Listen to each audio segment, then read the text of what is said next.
All right, my friends, I think we are live for this Friday evening. Welcome to a a Total OS presentation of the Linux 8 team, a team of two tonight. I have my good friend Dan joining me from Michigan. Tonight's topic will be problems in Linux, problems and solutions, or I guess Windows too, but I think we'll focus on Linux for this evening.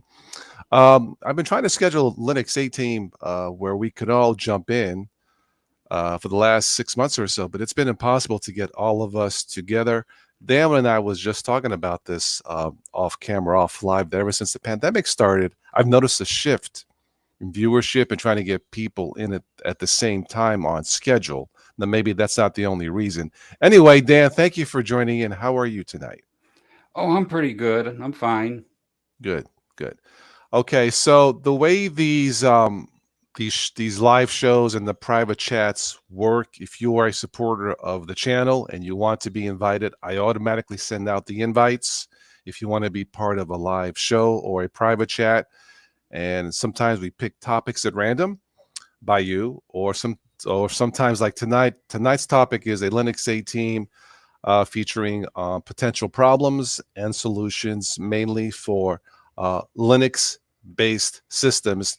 Now, we may go off topic a wee bit and talk about Windows or something else. I don't use Mac, not yet. I don't think Dan does. Nothing against Mac, I just don't have one. So we'll focus primarily on Linux, maybe some Windows for this evening.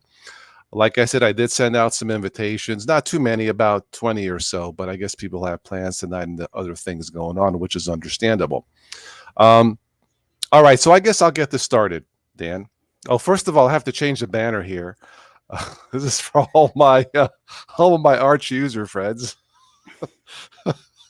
It says here Arch users are unstable. I'm just kidding, by the way, but that's just to break the ice, as it were. Okay, problems and solutions. Some potential problems and solutions if you're running a Linux-based system. Um, One major problem I've had recently is my display driver broke in my Ubuntu Mate. I think it was after an update. I couldn't boot into it. The AMD or so NVIDIA? it's AMD. It's Ooh, AMD. So, um, when you boot into a Debian or at least an Ubuntu-based system, I'm not sure about the other systems, but if it's Ubuntu-based like Ubuntu Mate, at the boot menu, and you have to catch it, you may have 10 seconds or less. yeah, Okay, depending advanced on the boot. settings. Right. You scroll down. In other words, I dual boot with two different SSDs. One has Windows 10, the one has Ubuntu Mate. So I scroll down. The top is my Ubuntu. I scroll down to advanced settings. I scroll down to recovery mode. If I click that and click it multiple times, I don't know, 2, 3 times, then I can boot into my Ubuntu Mate. Now, there's multiple steps involved. It's kind of annoying, but that works. That is a temporary solution, but it does work. You don't have to do any kind of terminal commands or anything that's not, user friendly for a newbie. That works. A permanent solution, well, is probably to just reinstall it, delete it, and reinstall Ubuntu Mate or Ubuntu, whatever Ubuntu base you are using. I could, since I back up everything. Now remember, back up and back up again, right? I could reinstall it like now, but then the next LTS version is due out in 2 months, which means that I have to reinstall it again, and I'm not going to do that. But because I dual boot, that I have Windows 10 and now Windows 11 as a backup systems, I use that if something breaks in Linux, which is really, it's rare, but it happens. So the problem is my display driver. You can try the recovery options. It may or may not work. It did for me. If it didn't work, sure, I can try some terminal commands and this and that, but do I really want to spend hours trying to fix it? I wouldn't spend hours in Windows if it had the same problem. The best thing is to delete it, reinstall it. Now, what I'll probably do, Dan, in April when the next LTLs comes out, I'll do an in-place upgrade to the terminal. And so, in other words, I won't delete the previous version. I'll just do an upgrade. And sometimes there'll be a pop up. Hey, there's a new version out. Would you like to upgrade? So I'll do an in place upgrade. Shouldn't take that long. Reboot and see if that solves I the wouldn't problem. jump right on the new Ubuntu thing right away. I'd give it about 3 or 4 months and see how that works out. I have backups. So, in fact, I have multiple backups. I got multiple external hard drives I buy off Amazon and USB sticks. You see this Well, then little, again, I got USB with sticks on this Windows, thing here. if it don't work, it Yeah. don't work. Then I'll go to Windows, right? But that's the game plan. And at least with Ubuntu based, doing the in place upgrade, like almost right after it's been released, I haven't had problems in the last few years. I'll give credit to the Ubuntu team and the Ubuntu derivatives, to all the teams who do a great job releasing stable Ubuntu based versions of Linux.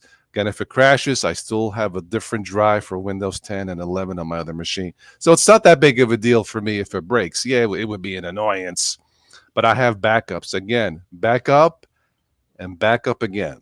So, display driver problem, my solution. Dan, you were talking about something else of a potential problem, how you fixed it. You want to explain how you did that? I have an old Dell Studio laptop dual core that it had Peppermint on it for the longest time. I think it had Peppermint 10 on it. And the audio and everything on it worked fine. And then when the new Peppermint came out last week, I installed it in the laptop, and I had issues with I'd hit the speakers on the laptop would play, but when you plugged in the headphones, the speakers would still play. They wouldn't switch. And I opened the ALSA mixer and found out that the headphones were muted and the auto mute wasn't switching it back and forth from speakers to headphones and all that good stuff. So then I got into a deep dive of intense. I must have read 100 articles about this kind of phenomenon on the internet. It turned out to be for years and not an uncommon thing to happen. And I found lots of temporary fixes, but no permanent fix. There's a component to the audio that's called ALSA Control, ALSA CTL. I could only get that to work if I under a sudo command. That's the only way it would work. Okay. You had to sudo it, and then you had to tell it where the file was to actually get the default settings, and then it would load them for you. It's kind of a bit much there, but hey, if it works. It's if you have to type it in the terminal every time over and over again, it got to the point where I got to know my terminal very well, because if you use the up-down keys on your keyboard, you can scroll to the last stuff you entered in the terminal and hit enter, and it'll do it. So, after reading about all these things, and stuff like that, I wasn't sure it was a Peppermint fault or a Debian fault. So I went and got Debian, the Debian Cinnamon ISO, the Debian XFC ISO. I have Linux LMDE4 that I tried, and it turns out that with the Debian 11 Cinnamon and their XFCE has the same problem.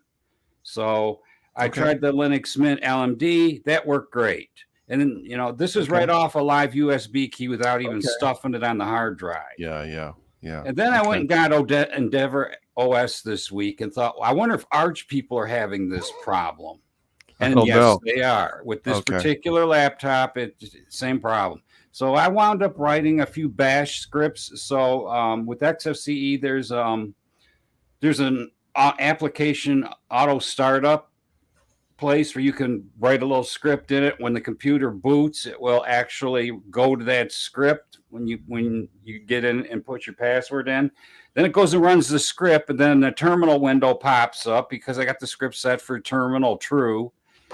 I can put my password in again, and then my audio comes online. That's a lot. Look, if I had that problem, I would have to grab my little gallon small glass of wine here and drink this all day. By the way, thanks to Tim for the contribution of the small all the time I spent reading articles and stuff like that, I didn't come across anything really concrete. I mean, I got to the point where I learned how to do a cron tab, and I got to, and that didn't work, and I got to the point where I learned System D really well. Ooh, You know, that's a I lot. got into I spent 5 hours a day for 4 or 5 days trying to solve this problem, and in the end, it just turns out I need a few extra scripts to kick its butt. I normally don't have that problem. In fact, I don't recall ever having that kind of a problem in Ubuntu-based systems, not that I recall. But that being said, that's one way to fix the sound problem. I did try the new Cinnamon. What is the new Cinnamon? Yeah. 20.3. Stuck that in there. We're fine. Yeah. Okay. Right off the USB. So it's random. But that's based off Ubuntu 2004, I believe. The last LTS. Linux can be predictably unpredictable because there are so many damn versions of it, but that's a different topic altogether. I have not had those kind of issues. I've had multimedia issues, which I'll get to my next problem and solution. So you got that fixed then, right? Dan? I got what you would call a workaround for it. Got it. Okay. It's not fixed. It's not fixed unless you can get it to work the way it was intended. Okay. Kind of like my Ubuntu Mate displays, right? It's kind of working, but it's not you have to trick it to make it work. Got it. You got to do some tricks. Got it. Okay. You can test it if you can get the same Ubuntu and put it on a USB key and boot from it on your machine and see if it fixes it. Okay. I'm keeping track of the comments here. Tim is in the house. Thank you, Tim, for the donation of wine for the wonderful Linux community here. Tim, thank you. Cheers. Sleepy Eyes Vince is in the house. Barco is in the house. Sir Seuss, anybody else? And Jeff. So Tim and Vince, I sent you invitations if you want to come. If not, screw you. No, I'm just kidding. Just kidding. Yeah, and Vince, I spent a lot of time reading that Arch Wiki, man. I have some issues with it. Okay. All right. Next problem and solution. I have Linux Mint in my other machine that's connected to my 4K TV to my left that's currently playing the Hallmark channel.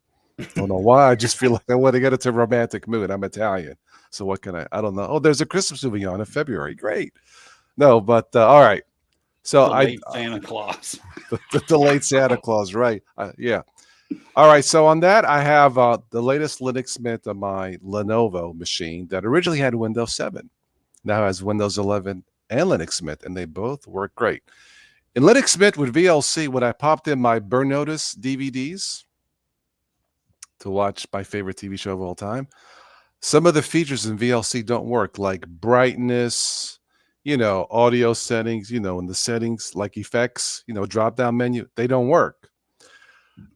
I fixed it. Yeah, I probably could have done some terminal commands. I'm like, heck no, that's too much work. I downloaded the snap package version of VLC.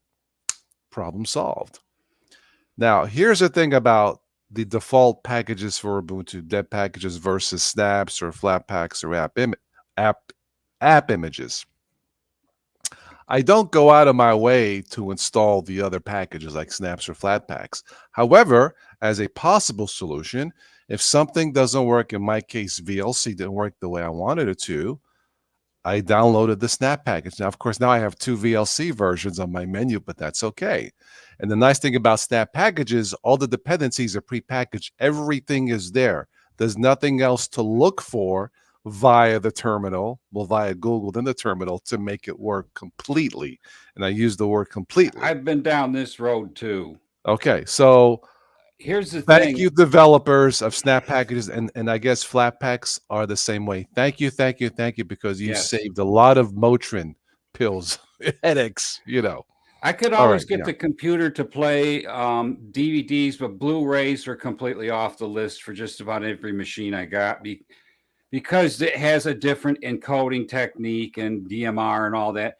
However, if you go and install the Flatpak version of VLC, you install make MKV, and then there's 2 other files. If you do a Flatpak search, MKV, there's 2 other files. One runs the menus for the Blu-ray, and the other one hooks you to the MKV. You don't have to open MKV, but now it makes VLC a dual player for both Blu-rays and for DVDs, but it's all, you got to put it all in as flat packs. You can't have an oddball one that's not a flat pack. Got it. when I had standard Ubuntu installed on that other PC, I couldn't play DVDs at all. I had to download the library DVSS or something like. I don't have them memorized, but to Linux Mint's credit, it did play my DVDs, but not the way I wanted to in VLC. Right. But again, the Snap package worked perfectly.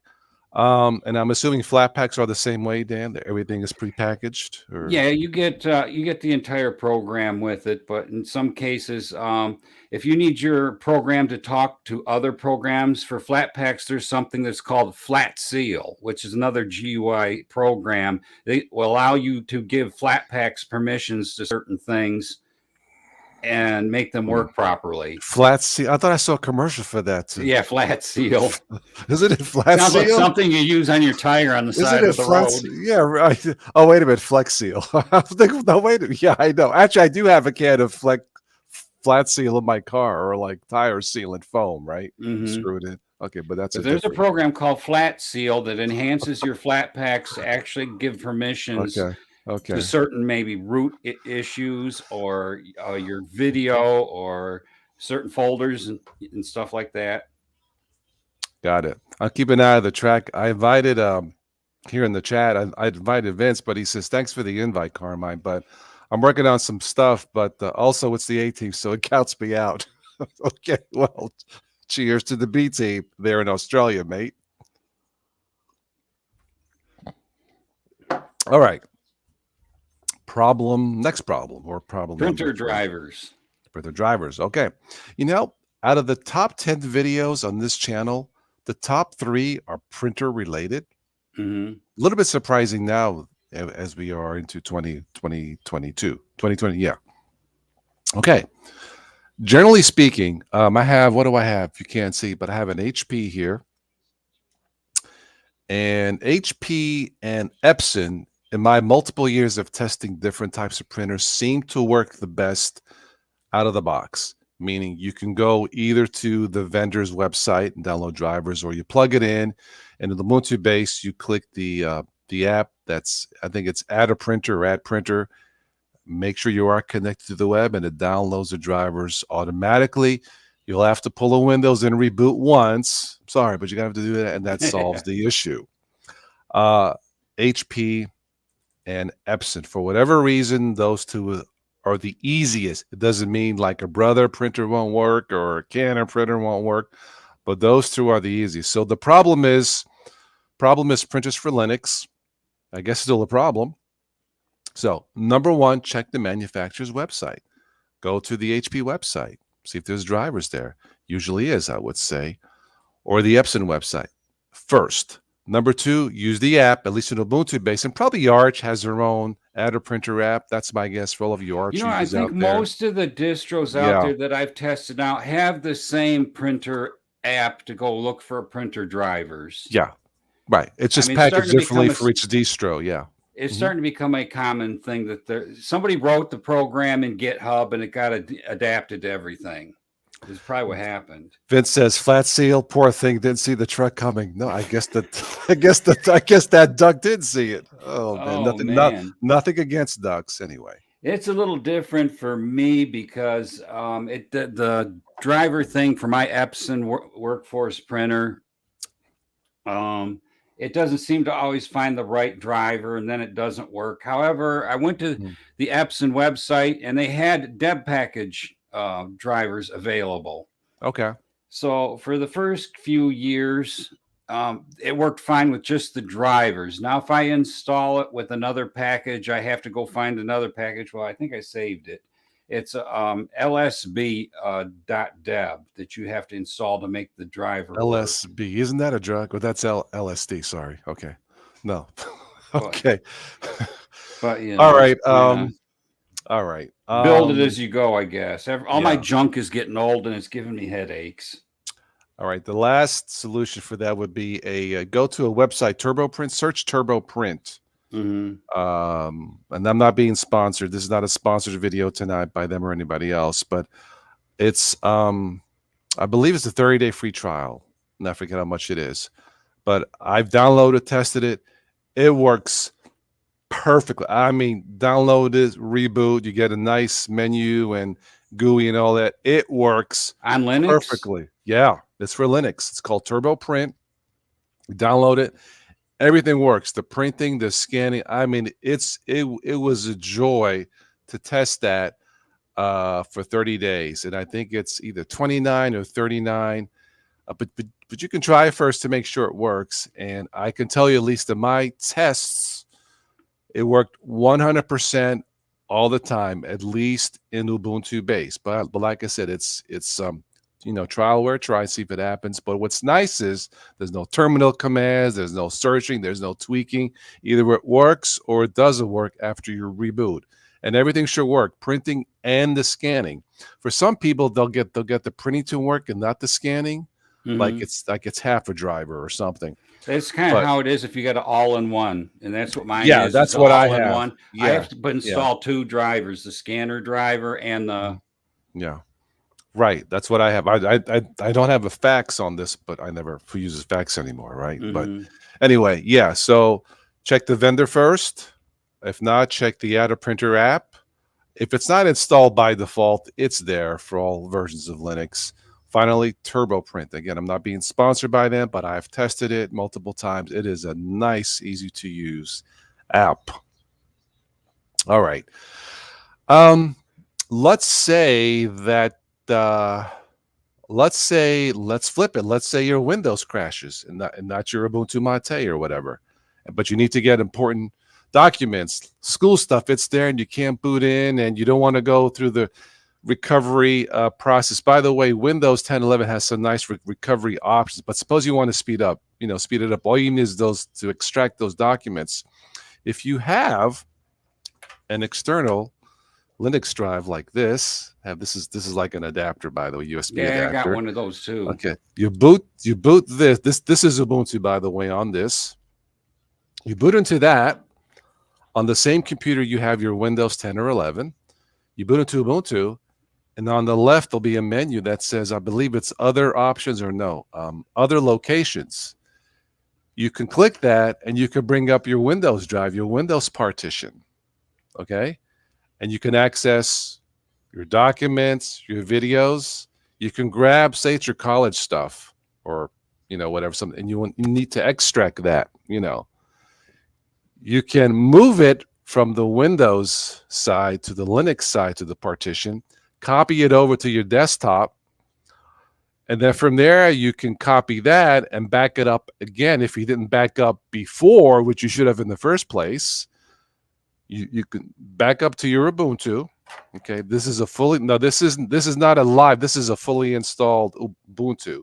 If this was a live, if you save it to your desktop, once you shut it down, it's gone. It won't save unless you have a persistence, okay, to the drive. But that's one way to save something on your partition on your Windows if for some reason it crashes, without going to the recovery process for Windows, which does work, but it is time consuming, just like it would for Linux, I guess. So with Ubuntu base to the left, you go to other options or other drives or something. You click that, it'll mount your Windows drive. And you can access all your files and folders. They're all there. Right-click, save to your Ubuntu desktop or Linux Mint or whatever, and then click it to a USB or an external drive. And that's how you access your drives on a failed Windows 10 or 11 boot to access stuff important immediately, and then try to fix it or reinstall Windows. Dan, have you ever tried that or had to do that in the past? It works really good on Linux if you just use a Linux Live USB install. You just pop it in, tell your computer to boot from it, and then you can entirely stroke right through your hard drive and get what you need off of it, put it on a different USB. That'll work perfectly too. That the only thing is a lot of newbies may not realize that if they just plug in a USB Live of Mint or Ubuntu, I'll save it to my desktop, shut it off, and then they reboot it, it's gone. Because it won't save it unless you set up persistence, not to get too much technical. But if you fully install it on the separate drive, external drive, and just boot into this, then it saves it, because this acts like it's built in your computer, if that makes any sense to all the newbies out there. But I've had to do that. I think once in the past. Now I just do it just for testing purposes, but trust me, it works. I used to do drive cloning all the time with Yeah, Clonezilla for yeah, backups. It's a great way if you have a your main distro goes down for some odd reason, you just switch out the hard drive and put your other one in it, and you're back in business. The downside to it is it takes about 3 or 4 hours if you got a sizable hard drive to yeah, actually clone it. yeah, yeah. I actually cloned my uh, this Dell has Windows 10. I actually cloned it to an external SSD with this cable adapter on Amazon for like $10. You know what? It took less than an hour. I was surprised how fast it was. I think a lot of that has to do on the speed of your computer, the type of original spinning hard drive, how fast that is, the processor, the speed of the external SSD. But it took less than an hour, much faster than I thought. And speaking of solutions, problems and solution, the next one, number 4, what if your computer is running slow? If you have a slower computer that has an original HDD drive and you want to fairly cheaply update the speed of the computer, clone your Windows if you're running Windows to an SSD. Even the cheapest SSD will be noticeably Mm-hmm. faster, much faster than your original HDD. And I usually buy Kingston on Amazon. The last one I bought was Silicone Power, something SP. I think it's Silicone Power. It'll be noticeably faster by cloning. You mentioned Clonezilla. I've never used that. I used I think it's called. Clonezilla really only works with Linux. Okay. Okay. I did try to use it with Windows because we had this issue with Samsung Evo SSDs where they weren't playing nice with Linux and people were Mm, losing their files and stuff. okay. So I had my copy of Windows that I keep locked up that I never use just to keep it around just in case. I actually used one of the Windows tools to actually clone that to the Samsung drive so I could recoup the drive that does work with Linux. Okay. But the thing with Clonezilla is Windows has a GTP partition in it, and Clonezilla will not pick that up. Yeah. I use there's a free version of a company or an app called Easus. Mm-hmm. Ease and then US. Mm-hmm. Now there's others, but I use that and very easy. I downloaded the free version. Again, I'm not being sponsored by anybody. I just mentioned that company's name, worked beautifully. Like I said, it took less than an hour.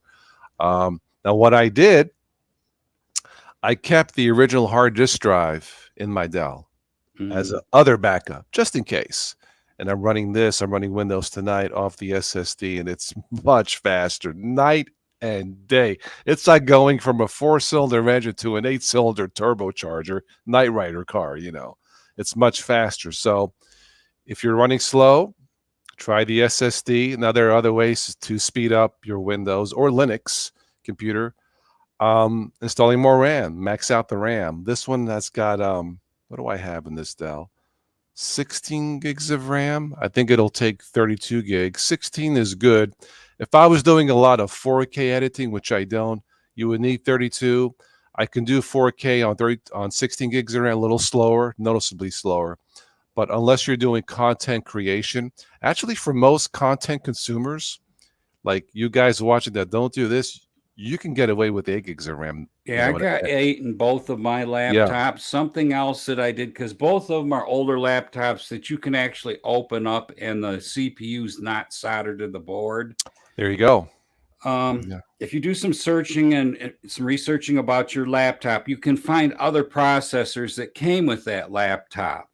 That Mm, hmm most likely you'll find out your laptop is not the top of the line one that costs the most money to buy, The things get and and obsolete so fast. well, You know. you can go on eBay and you can find the fastest processor that will Yeah. work on your laptop motherboard, and you can switch it out because, like, I went from an i5 to an i7 on my HP. The Okay. downside to it is it buzzes through the battery much faster, Okay. but it did give it quite a bit more horsepower. Cool. It did give it better virtual machine capability too. Nice. Because you have the extra cores. If you're using virtual machines, you want the extra RAM, by the way. The more the merrier. We have Barco Vorkor in the chat. I hope I said your name right. He says, Knight Rider, was that car fast or just stocky? Both. Anyway, thank you for the comment. All right, let's see. Potential problem. What would be another? And Vince says RescueZilla is an easier to use fork of CloneZilla. I've heard of it, but I haven't used it. So I haven't heard of it. Yeah, I have not heard of it. I have to look into it. It's a cool name, RescueZilla. All right. What would be another potential problem? And we'll do one more. I'm trying to think what would be another potential problem. All right. There seems to be some confusion with older PCs, how to not dump them in a garbage pile or recycle or whatever. You can rescue old PCs with some forms of Linux, maybe most forms of Linux. Believe it or not, on an old outdated PC, and I will switch to Windows because I've tested it twice. I've verified it twice. You can save an outdated PC with Windows 11. Windows 11, believe it or not, is lighter than Windows 10. Okay, I wanted to ask you about this. Did you get your hack directly from Microsoft? Yes, there is it's just one entry. Entry in the it's a D word registry. I don't have it memorized top of my head, but it's on their official Microsoft blog. Did you read that really good? You have to have TPM 1.5 in order for that to work. Yeah. Most computers have it. A lot of computers evidently don't have 2.0, if I recall. Right. 2.0 is the newer hiccup. I tested it on 2 computers. I did it on my Lenovo, which had an AMD Athlon 2. That originally, a processor came out originally in 2009. I bought the Windows 7 Lenovo in 2011 or 12. That's how outdated it is. But I thought, it's free. I'm going to try it. If it crashes, that's good. They already warned me. Microsoft already warned you. It's not recommended, but if you want to do it, they've supplied the hack officially. So I did it. There's another hack that's a little better. That if you want to put Windows 11 in a virtual machine, you can find the hack at GitHub. And I thought I saw something. Yeah, they have a GitHub project which actually makes Windows 11 disable secure boot and everything else. So you can put it on just about anything. Okay. Well, to make a long story short, I did what what I had to do. I installed it. And would you believe that Windows 11 ran faster than my dual boot with Ubuntu, or was it Zorn with the GNOME desktop? Windows 11 was faster. Was I stunned? Hell yeah. I thought it was going to crash, number one. And number two, if it works, it's probably going to be slower than Windows 10. Right. You can install this. I know this sounds weird, and it does. Windows 11 is designed for old, outdated PCs. I proved it twice. Now, it is a registry hack. They don't recommend it, but you can try it, assuming that you have a backup, a normal, regular computer like my Dell in my situation. You can try it. If it doesn't work, it's free. It doesn't cost you anything. But I did it, ran the updates, multiple updates because you got to reboot. I am very, very stunned about Windows 11. So the disclaimer is it is not true that you're going to have to trash or throw away your Windows 10 machine because Microsoft, in one fell swoop, told you can't upgrade to Windows 11. You can. It is designed for older machines. Now, they have the right in the future to not supply updates to you. I don't see them doing that because think about it. They supply a hack officially on their blog to let you save your machine using Windows 11. And now in the future, they're going to force you to stop using Windows. Yeah, it's advertisement. They're letting you get sucked in. They're not going to force you to switch to Linux. I don't see it. Right. It's advertising dollars. Yeah, right? you get to play with it for a while until they say you got to go buy another PC. And, and at that time, you're all in love with it and everything else. Well, or they'll let you keep it. And I guess occasionally ads pop up. I think I've seen that once or twice. But that's look, the system's free. And if it saves an older computer, and for some reason you need Windows for school, for work, or your wife only wants Windows, or your boyfriend, I totally get it. They're not forcing you to use Windows 11. What Microsoft said is if you have to use Windows, you can't use Linux for whatever reason. And it may be a perfectly valid reason for college. You can save that computer. If Windows 11 wasn't good enough for you, or you had bugs or whatever, or crashes, update crashes, which a lot of people had it once. Windows 11 is superb. It matches in speed any Linux out there in my test. I'm not saying it's better than Linux. I'm just saying is if you have to use Windows, you can't use Linux for whatever reason, you can upgrade to Windows 11, assuming that you have a legit key copy of Windows 10 and not, copied or pirated. It will work, at least for me. Just make sure you have a regular, normal backup machine just in case. But the hack is there. It works. On GitHub, there's a user there that's called Koof Cookie. Hi, Koof Cookie. Okay. Koof Cookie, yeah. His project is Windows 11 upgrade. And I've tested this thing out, and it does work if you want to use Windows 11 in a virtual box or for GNOME boxes or whatever. It'll it'll remove all that junk so you can run it in there. Okay. When you run this package, it will bring up the choice for you to select an ISO, and I recommend that you have your own ISO, or it will get one from somewhere, who knows where. Okay.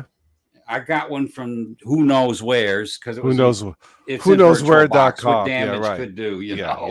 Yeah. You select your language, choose the method, you choose update or install, update or data only, or clean install. There's 3 radio buttons to choose from. You just push install and it installs it for you. Okay. I did an in-place upgrade with the hack. Okay. But that gets rid of all the other litigations too, like secure boot and everything else that's going to anchor you down with security problems. Okay. I think it even takes away the EFI. I don't know. I don't think that Lenovo has it. It was pre-secure boot EFI days, I believe, and that Athlon to Lenovo. Look, I kept that computer because I kept that computer because it plays perfectly with Linux, so I keep it. So I dual boot on 2 separate drives, Linux Mint and Windows 11. One last thing, we'll do one more problem and solution. Well, if you do an in-place upgrade, will it delete all your files? You have an option to do a fresh delete previously installed, or if you choose to save your documents, it saves it to a windows.old folder, I believe. Right. Windows.old, everything. Now, you'll have to reinstall your apps, and that's on a separate folder where it has all the apps that are gone.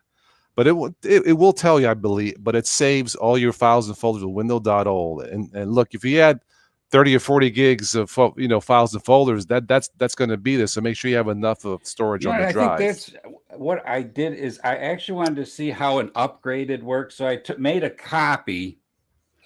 I made a copy of Windows 10, the virtual machine of it, and renamed it Windows 11.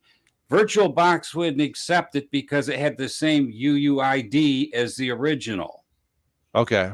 So what I had to do, and it did work, is export the Windows 10 as an appliance. Okay. And then import it as an appliance, and then it would actually take, because it makes a new UUID for it. Then you can do a Windows 11 upgrade from that. Okay.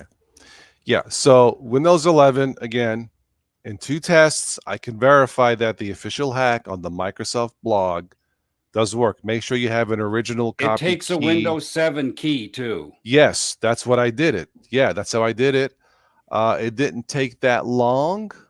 When I say long, it didn't take all day. It took about 3 hours for that, but it wasn't all day. I think it was 3 hours. I can't remember. But look, it's Windows. It has to reboot, blah blah blah, and all that. But 3 hours is not too bad for a Windows in-place upgrade. Not a full delete install, but it saves your old files and folders. So on 2 machines, Windows 11 is designed so far, okay, for outdated PCs as if you were saving them with Linux. I'm not saying to choose Windows 11 over Linux. If you're happy with Linux, fine. But if for some reason you need Windows for school, a job, or your honey prefers Windows, you can do it. Just back up your file. In fact, it'll say we recommend you back up your files and folders and pictures just in case. In my 2 tests, I had 0 issues. I am 100% stunned.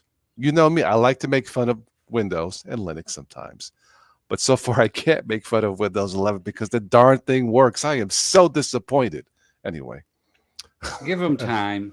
Give them time. And on that, I'm going to have another drink on my small glass of wine here, Colorado. Like I said, they're in the advertisement stage right now. I know. They knew what they did when they first rolled out 10. They blew it for a lot of people. Yes, a lot of people did stop and read the end user agreement. Yeah. And they were like, there is no way I'm touching this stuff. And they went to a Mac or something else. Yes. And I happen to be one of them people. I will say one last thing about Windows or any operating system that's fully updated, upgraded. Windows 11 and Windows is secure. I trust its security. I'm not saying privacy. That's 2 different things. It is secure, meaning against malware. Windows 11, 10, if it's fully updated and you don't do anything silly or shaky websites, it's perfectly secure. Is it private? Well, is the web private? It's not. So, not to confuse Windows security versus private. I like to have the both. web is as private as you want to get stuff across there you go. On it. It is much easier to achieve close to 100% security with proper habits, whereas privacy is an ongoing process. You'll never achieve the level of privacy that you want because that's just the inherent characteristics of the web, no matter what OS you use. So when people say, well, I use Linux because it's more secure than Windows, well, is it really? Now, maybe you might think it is, and that's fine. But I think a properly updated system where you don't go to shaky websites and download unsolicited emails, Linux and Windows can be just as secure. Privacy, that's a whole different ballgame. I can't say Windows is private now. And that's what I say about that. So those are... Yeah, if you put all your eggs in one basket on the internet, you're an easy target. If you spread your eggs out to multiple places and don't use your real name if you can avoid it, you're going to be a lot better off. It's funny, off topic. I signed up for a throwaway Gmail account, like throwaway stuff. I wanted to use samsdog@gmail.com, but that was taken. So I used dog. It was taken on. So I used dog Sam's. Anyway. Wow. But yeah, just add some humor here, I'm like, really? Nobody? Well, of course somebody would take that, Anyway, yeah, you should have what I call like a throwaway real email, whether it's Yahoo or Gmail or whatever, for stuff that you need to plug something in temporarily, just keep it. But I've actually did some research on trying to erase myself off the web, like completely, to be truly private. It is impossible. You cannot completely erase yourself off you can erase, delete your Facebook, delete it. You can do it in stages, but you can't completely delete yourself off the web to start from scratch and be private. It's impossible. So when people say, well, I use this because I'm private on the web, how many of these are you drinking, man? They gotta have. You can be a little more private, but are you private? Yeah, don't make it easy for them. Don't make it. Thank you, Dan. Don't make it easy for them. But to say you're going to use this or that because you're private, I wish that was true. I mean, we're at risk right now for showing our faces on the internet, but. Well, I don't mind this because if this helps one Windows user who wants to go to Linux, if it helps one newbie with the problem and we solve it, it's worth it. I don't mind losing my privacy to help 1 or 2 or 3 or 4 newbies going over to Linux. If it helps them, I'm cool with it, But I knew that from the beginning when I first started this channel.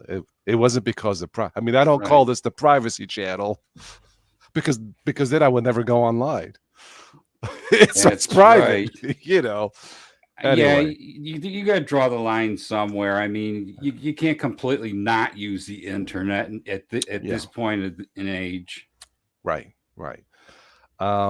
Is there anything else to add? Anything that we missed or comes to mind for problems and solutions for Linux or Windows? I can't come up with another issue. Usually my Linux systems run pretty good, with the exception, I don't know how many of you people out there have been experiencing that use Ubuntu excessive updates lately. I mean, I don't know if I've noticed it, but see, I do, but I'm going back and forth. I don't. I do updates once a week on the average in both Linux and Windows. So I open my laptop every night at 7 o'clock and go watch some Netflix or something on the couch. And sure enough, by the time I'm done, or even in the middle of the show, boom, big screen pops up. You have updates. I will say in my Chromebooks, it seems like there are updates every day, but they're done like this. I mean, Chromebooks are the fastest Linux machines out there. I mean, they rock, you know. And maybe we'll talk that in a future live show about Chromebooks, you know. And speaking of Chromebooks, if you don't need Windows and all you do is get on the web, but you don't want to download a Linux-based system and quote unquote learn something new in the terminal, buy a Chromebook. They truly just work, and they are about as secure as you can get. I think the new Chromebook stand give you 8 years support. That's not bad for a $200 machine. I don't know. I have enough electronics junk around. Yeah, here, I know. You know. Look, you can't see, but I got stuff here, stuff behind. My Chromebooks are over here. My 4K TV. I feel like I'm at a Compu, like the old CompuServe computer stores used to have, but everything was lit up. You know, I thought I was the only one. I go over to my cousin's house, and we were looking for something down in his basement. And he goes over and he goes, Dan, what do I do with all these? And he's got like 8 antique computers lined up in a row on the floor. I'm like, I don't know. I'm still dealing with my computer dilemma. After 10 years of this channel, less is more, meaning less junk in the house is more time for me, and less cleaning, if that makes any sense. That makes a lot of sense. Anything that sits. I have a lot of clutter here in my I have my glass of wine mandatory. It's wintertime, dry air, so I got my Pond's facial cream, hand cream here that I use sometimes to stay hydrated. Well, there you go. Keep my feet clean. I'm not ashamed to say menus. I got a second Android phone just in case. I got my reading glasses here. You got one for each ear. Yeah, right. I mean, I got 2 remotes, multiple. I mean, I got eye drops for my dry. I have a case of dry eye, not dry eyes, dry eye, because I wear contacts. I went to the eye doctor. I said, I got a problem with this. Oh, you have dry eye. That's what's causing it. Yeah, I have dry eye. Normally it's dry eyes, but I'm so special it's dry eye. So I got this, but I have a prescription too, you know. I have my old glasses here. Sometimes I feel like the Terminator, Bionic. I need more power in my eye. I got this strange vision where I got to have the bifocals. See, I'm really strong. I don't know if these make me look smarter, you know. They look fine. Yeah, I think they make you look just as human as without them. I got these on Amazon too for like $5-6, by the way. I had these specially made by Zinni.com, and they're a lot cheaper than getting them from the eye doctors. Well, they're reading this, so this helps me find the Arch Linux bugs faster because everything is magnified, you know. But I have a bunch of those around too that have severe. They're called reading glasses, and they got like, man, everything's twice as big when you put them on. Yeah, it seems that I didn't have to buy any of them. I acquired them from estates from people in my family that have died, that they've had them all over the house. So now I got a shoebox full of them. Wow. Okay.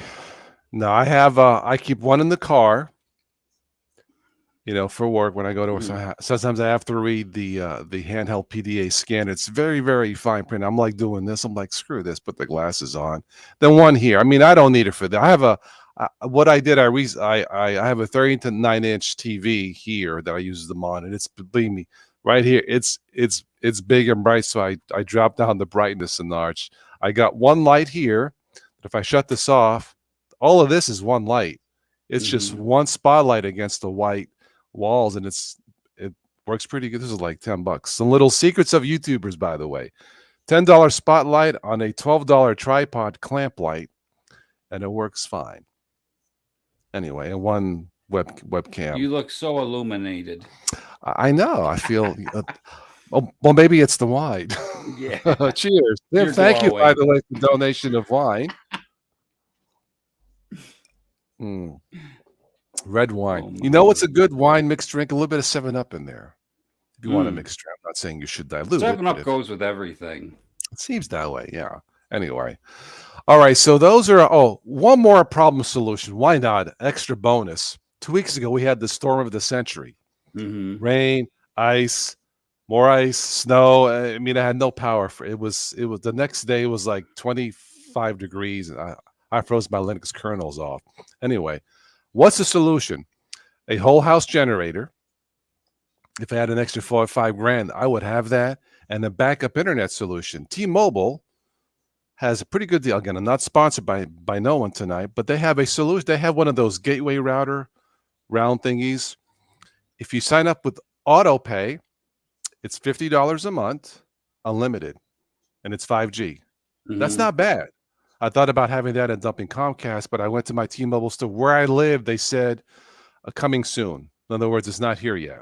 I got Hotspot on my phone. It works as a really good supplement. Okay, so there's another problem. Another thing, I have DSL, and when the power goes out, the normal phone line service is still working. All I have to do is I have a 12-volt battery pack I can plug into the router, and then that will come back on. I thought about buying those, what do they call them? Those backup power surge, UPS is the delivery. What is it? No. Uninterrupted, UPS, uninterrupted power supply. UPS, right? Yeah. Right. Those big blocks, not the delivery company, but okay, yeah. Well, you mean backup battery for your computer? Yes. Surge protector combo, UPS. Those are mostly good for if the power goes out, you got like 5 or 10 minutes to shut it completely down, not to work on it. I think if you go to higher ones, you can get a few hours. You might spend the big wad for a really huge one. I mean, if you're going to go that much money, you should just buy a, I'm buying a power generator for the house. Screw it, spend the $5 grand. $1,000, generator. I had one in my other house because the power didn't go out that often. No, it's just that one time when the power goes out, and it's going to be out for 24 hours. It was out. I mean, for me, it was 17 hours for my 7,500 watt generator is enough to put lights in your house, and run the refrigerator. Those backup, they run on gas. You crank it up and it runs all night. That's power. But those run thousands. Anyway, but I would have heater. At least I would have had heat. The ones you're talking about actually run on natural gas. Oh, wow. Okay. The whole house ones. Well, my friend is gas powered. Like a Generac? Maybe. Okay. I'm not into. Well, they do have gas ones that you can buy at Home Depot too, but they're lower wattage. Got it. Your refrigerator happy, make a TV run, but they won't run your air conditioner. They might run the blower motor for the as long as they could have ran the freaking heater, I would have been fine. It would make the prime if you got a big enough one, it'd make the blower motor in your furnace run. Okay, all right, okay. But and maybe the fridge, but those big Generac ones that are you have installed that are part of your house now, those run the whole house. When the power goes out, the natural gas switches on, it automatically starts up and takes up the slack. Generac. If Generac would like to sponsor the next Linux 8 team, there you go. We just gave you your free plug. That's just one brand that they have. I understand, and I know nothing about Generac, but there you go.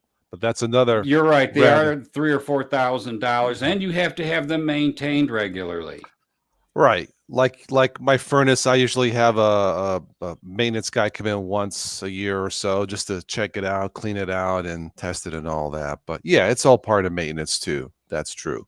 But that's my final problem and solution. So there you go. All right, that concludes the problem and solutions for this Linux 8 team. Let me go into the comments here, Dan, and see what we have. Maybe there's some questions or comments here. So let's do that. How to keep your Linux box powered up. I know. Oh, let's see here. Barco says, I don't plug any electronic item directly into the wall outlet. Always a UPS, cell phones for charging, TVs, computers. Well, like a lot of those are surge protect. I do have everything on surge protectors. So like a lot of those, I think surge protectors come automatically built in, right? It wouldn't make sense if it didn't, but that's true, Barco. Yeah. Oh, Anna Rita just popped in the house. Hi, Anna Rita from Canada. Oh, Canada. Welcome, darling. How are you? Anna Rita, this is for you. Cheers. She's a nurse. I think you're a nurse, right? God bless all the nurses. So now my machine, I got a fast acting surge protector. It's a fast disconnect. If the power changes 20% one way or the other, it just cuts the line completely. if I recall my electron, I believe you want to buy surge protectors on joules rating. The higher the joules, the greater the protection. JOULES, something like that. Those of you who know electricity more, I think that's what it is. This All right. one's really sensitive. If the wind Okay. blows and the power hiccups at all, it just cuts it off and locks it out. Okay. Okay, Anna Rita. She said, "Wife is a nurse. You're the early childhood You're the well. Salute to the teachers. Cheers. Absolutely. Thank you, Anna, for clearing that up and welcome. All right. UPS is a must-have. Yes. Well, yeah, if you have a lot of problems with power outages, yeah. Tim says the spritzer. Mom likes 7-Up with red wine. Yes. Absolutely. Do the glasses make my face look smarter? Barco says, I don't know. Do they? Oh. I don't know if the weather looks kind of iffy, and I think the power might go out.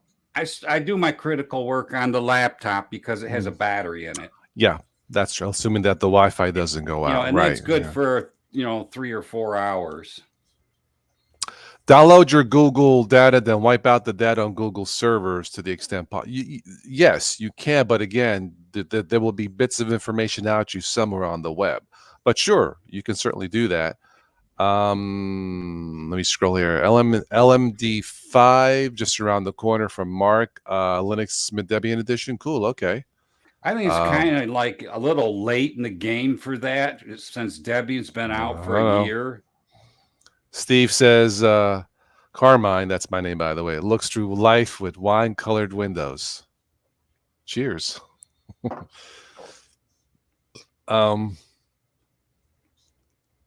Steve, are you okay, by the way? You have a problem with your back? That's why you couldn't join. I hope you're okay. Yeah, look, I've had back issues before, not fun, so I completely understand why you couldn't make it tonight. But I hope you're okay. Let's see who's in here. Did I miss anybody? Yeah, my Derek. Hi, Derek. Welcome. Derek Del Canto's in the house. Sir Seuss is in the house. How are you, sir? Thank you for the super chat for the coffee donation. I had it the other day at McDonald's. I actually had a coupon. I'll buy one, get one free breakfast sandwich. And I bought a coffee. So thank you for the super chat. All right. Yeah. Vince, Steve had mentioned the Chrome OS Flex. I was hoping to have Steve on tonight. I think that's the free Chrome OS, like Never Ready, or not, what's it called? Neverware or Cloud Ready, Cloudware. I don't know. There's so many terms in my head. Yeah, I believe Steve had sent it in an email. Thank you, Steve, about it. Is that supposed to let you install it on older machines? I'm assuming like you can with the Cloud Ready OS, I think. Yeah. Chrome OS Flex turns PCs and Macs into Chromebooks. Okay, great. I may have to do that with one of my Chromebooks because officially the updates expire this summer. I'll have to do something to donate it or download this Flex thing or the other Cloud Ready Chrome OS. Yeah, that Chrome OS Flex is new. I'm assuming it's out of beta. I think is it for Chromebooks or mainly for PCs and Macs, which I think is a great idea, by the way. Well, yeah, its title says Chrome OS Flex turns PCs and Macs into Chromebooks. Okay. Great. Yeah, I love the Chromebooks. They are amazingly fast, and you won't have to worry about malware. Google has a new strategy to expand the use of Chrome OS. The company on Tuesday announced that Chrome OS Flex semicolon A download solutions that effectively turn PCs and Macs into Okay. Chromebooks. Makes sense. And I believe it's free. So there you The go. idea is to repurpose old computers with Chrome OS Flex. Okay. Nice. Hasn't Linux been doing that for years now?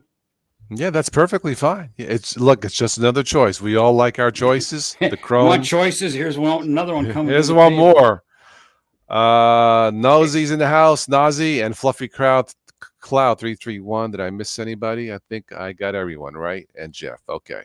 Welcome all to the show. It's coming down. Do you want your OS to be an OS that's supported by a company or an individual team?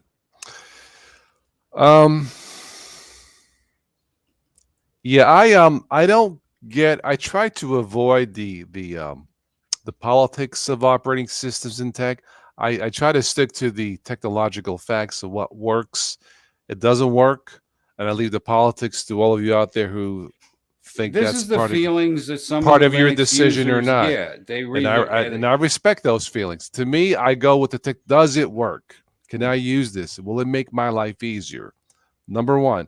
Then I'll think about the politics later. Cloud ready, Steve says. Yeah, that's the normal or the previous. So what? There's two versions of the Chrome OS now, Cloud ready and this Flex. I don't know. It will have Chrome instead of Chromium as the browser. Makes sense. Okay. Cloud ready, never wear. Tim says. Okay. I was thinking never ready, but that would sound good. Download never ready OS because it ain't never ready. Google purchased them. Steve says, okay. All right. Okay. Yeah, I mean, look, as far as Chromebooks go, they are amazing. I haven't seen a bug yet. If there's a bug, I haven't seen it. I've never had to solve an issue or fix a problem. I opened the lid on the laptop, type in password. I'm on in 5 seconds. That's how. Okay, 6 seconds. It's a little slow. That's how fast they are. Amazing, and they're sandbox, meaning when you turn on that before it turns on, I guess it does a self scan of some sort, sandbox, where if something's wrong, it'll tell you, like if it's been hacked or something, and it'll tell you. I haven't seen that yet. So they are about as secure as you can get. I'm not saying private. Once again, forget the privacy. Secure they are. They are extremely fast. The new Chromebooks, I think it's up to 8 years.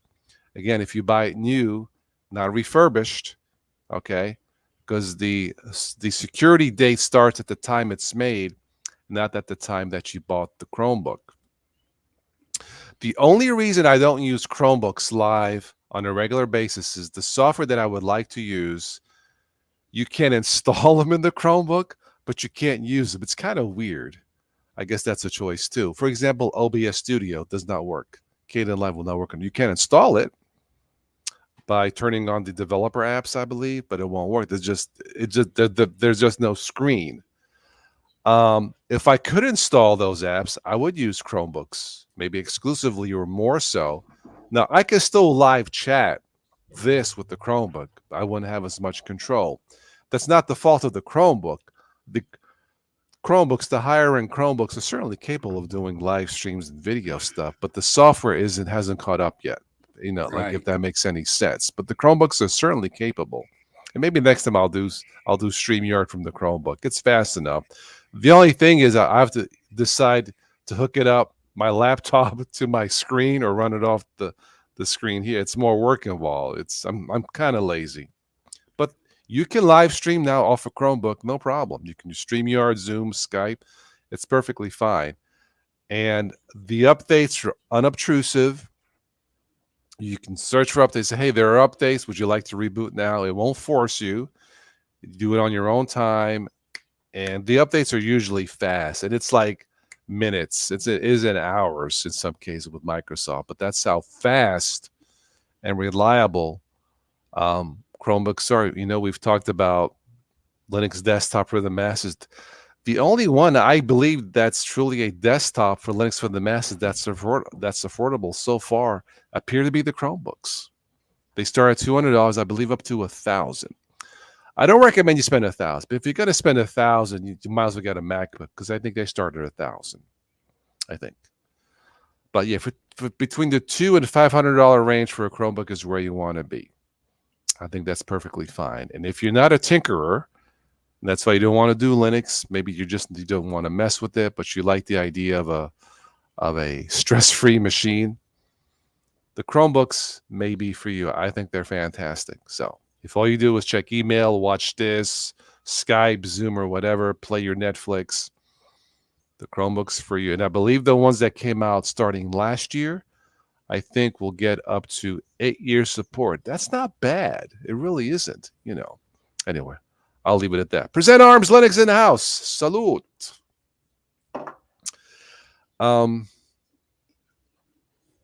Just going through the Steve says, how many gallons of Carlo Rossi for a Chromebook? I don't know. I ain't trading well, maybe I would trade my Chromebook for a Carlo. Nah, I gotta have my Chromebook.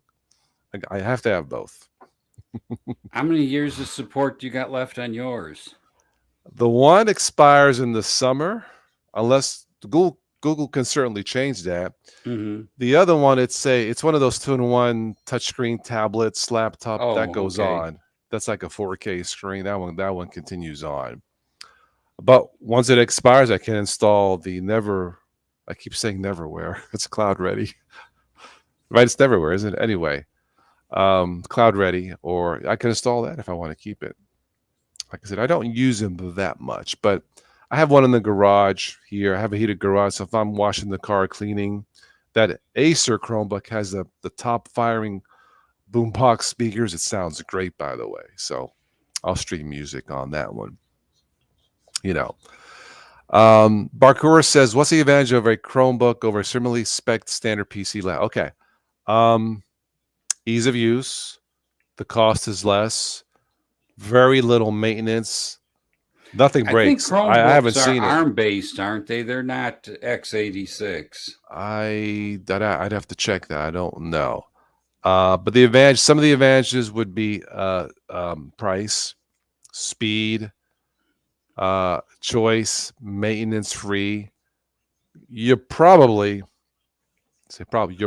never, ever going to get ransomware on a Chromebook. It's almost impossible because of its sandboxing fee. There are multiple layers of security, and it's there automatic. I don't think you can turn those off. Not that you should. Present Arm says that they're x86s. Okay. Yeah, I think in the beginning maybe they were ARM. I can't remember, Dan. But to answer the question, Barkor, there are plenty of advantages. Now, once again, if you are into heavy multimedia stuff like me, that's a disadvantage. It's not the cause of the Chromebook, but the software isn't there yet. But if you are a content consumer, like just watching us or watching me or whoever, and that's all you do, Chromebooks are the way to go. So there you go. A lightweight Linux distro on an old computer will never expire, so you need to buy a new computer. Well, there's expiration dates, but you can download the next one, Anna Rita, if that's what you mean. But yes, the answer is yes. Mm-hmm. Yeah. Yeah, I think the standard Ubuntu is 5 years? And then the Ubuntu, the derivatives like Ubuntu is 3 years until you need to do an upgrade, something like that. But really with the Chromebook, you can just, once the normal default OS expires, just install the OS Flex or the Cloud Ready and continue using it. I think. No ransomware on Linux either. That is true. That's why Chromebooks are based off of Linux. No ransomware on Linux either, Anna. That's true. That's why Chromebooks are based off, I believe, of a Gen 2 Linux. So that's true. That's why you will probably never see, I said probably. Over the last year, there has been some vulnerabilities with Linux, but it's been at the server level. The hackers have been targeting servers because they're getting more popular with Linux. Yeah. I guess now all of the internet and cloud services are running 60% of them on Linux now. Okay. Yeah, I've been pretty happy with my Chromebooks so far. Like I said, I wish we had more. I wish I could use OBS Studio or a form of it on it. It's not there yet. Chromebooks have been out since 2011. In the whole scheme of things, it's not really that long compared to, say, Windows or the early years of Linux. It's 10 years.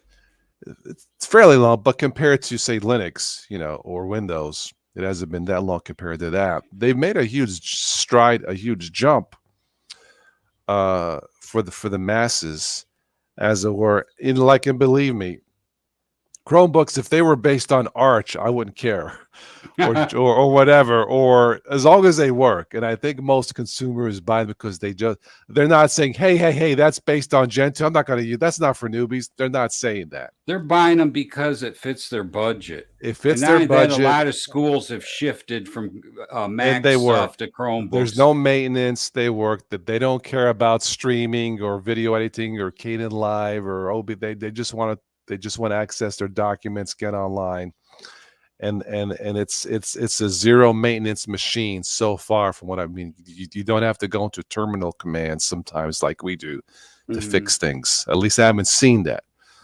So, and they've done well. That is the potential power of Linux. I just wish we had more than one choice going to a Walmart versus just a Chromebook. Anyway, Sean's in house says, I have that same Lenovo Chromebook. Chris Titus has it. Okay. Yeah, it's a beautiful screen. It's super fast. Like I said, if I do a stream from that, I may have to hook it up to I have an adapter dongle, HDMI, hook it up to my big screen. Just use either this or Skype or whatever, but I don't, because I don't want to have extra stuff on my table. Anyway, physical therapists use Chromebooks, Steve? Really? Okay. I didn't know that. I just thought of that one song by Olivia Newton-John. Let's get physical. I don't know. Anyway, next time I go to my physical therapist, I will ask if they use a Chromebook. Probably because they're inexpensive and they're cheap to maintain. That's my guess. Saint Raphael is in the house. Hello, my friend. How are you? Welcome. Yeah, Chrome OS has major advantages for organizations wanting to manage their employees, students, computers, Vince says. Yeah. The sale of Chromebooks the last 2 years have surpassed Macs. If the stats are true, that's pretty good, So, hence, Apple ain't liking that. No. But hey, Linux is beating us. Bull crap. No, but I don't know. Anyway, they manage user access, documents, permissions. Yeah, on a large scale. Yes, Steve, Vince. Yeah, yeah. It's great. I just wish I could walk into Walmart and buy my Ubuntu machine or Arch Linux machine or whatever machine besides looking at Chromebooks. I wish we had that choice. Not yet. Anna Rita says you'll sing that for your for sexy time. Let's get physical. Yeah, okay, all right. Cheers. Just reading through the comments here. Apple used to own the education market, now not Chrome OS now. Yeah, it seems so. Although I think a lot of college students still probably use Macs, if I had to guess. Yeah, and even those have come down in price. The starting MacBook is what, $1,000? Not bad. It used to be $2,000, right? Something like that. Yeah. I wouldn't mind having them. I mean, if I had the budget for a Mac, I would buy it just to see how long it would take for me to get used to using a completely different system. I know there's been some debate. Well, if you get someone to use Windows for their first time, it'll take, Well, if you get off Ubuntu and give Arch a try, you got a good change there. I've used Arch base before, and I had a bad experience. I mean, of course, I'm not a newbie anymore. But see, with Chromebook, I got comfortable in a week. I mean, look, you sign in with your Google account. That's it. You know, MacBook may take a little longer because they do more, but I don't think it would take that long. I don't know, a lot of people are complaining about the MacBook software now. Are they? Whatever Okay. version they're using. You got to buy a dongle for every little thing you want to do with it. It's the accessories. Yeah, it's yes. Our friend Stephanie Forian, the fantastic singer, she didn't like she didn't like the fact that she had to buy extras like dongles and stuff. She uses the Mac OS because of her singing software and all that stuff. But yeah, she wasn't happy about that either. Marco says we always get MacBooks for work, having a lot of issues with Docker and M1 Docker and generally buggy on Mac. Okay, that I don't know. No, Vince, I am not back on Arch. Not gonna happen. There's +1 for me getting back on Arch. I tried it. To be fair, it was a full install. As we say in New York, forget about it. I was done. With Macs, you only have to spend the money on the hardware, but on the software as well as tends to not support software after 1 year. Only 1 year support on a Mac? I think it's more than that, Anna Rita, right? I'm pretty sure it's more than a year. I think. I don't have a Mac, but you mean updates and all that? That don't seem right because no, I mean it's more, they are updating. This is an iPhone 7, and they're still updating it all the time. I'm pretty sure for those of you who have Macs, I think it's more not. Of course, if you buy an older Mac and it's down to its last year of updates, like a Chromebook, yeah. But I think if you buy a new or refurbished Mac that's out there, I think it's more than a year, Anna Rita. I think. Again, those of you that have the Chromebooks, maybe one of these days I'll see if I can find a refurbished MacBook that's fairly priced and just try it. But Apple Care costs after like 6 months. Yeah, that's the extra support feature for Macs. Apple Care. It's an extra. It used to be like an extra $99. I don't know why. Look, if you're a computer dummy, and I say that with all love and respect, maybe that might be the way to go. Buy the extra support. I don't know. Not updates, just the software on the Macs, Anna Rita. I have no idea. Yeah, Vince says Macs get 5 to 7. I think it's like a Chromebook. I think. Yeah. Hi, Ron. Welcome. Yeah, Ron's here. Like I said, I don't have a Mac yet. Maybe one of these days, but yeah. I think my next computer. You'll always find something else to put your money into other than a Mac.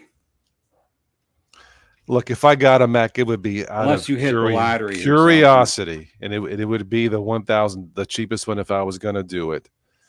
Just to say, hey, I got a Mac, and just compare this to Windows and Linux and all. I'm sure the Mac would work. Look, a lot of YouTubers, that have higher audiences, like 1 million subscribers, they only use Macs. They're not using Chromebooks, Windows, or Linux. They only use Macs.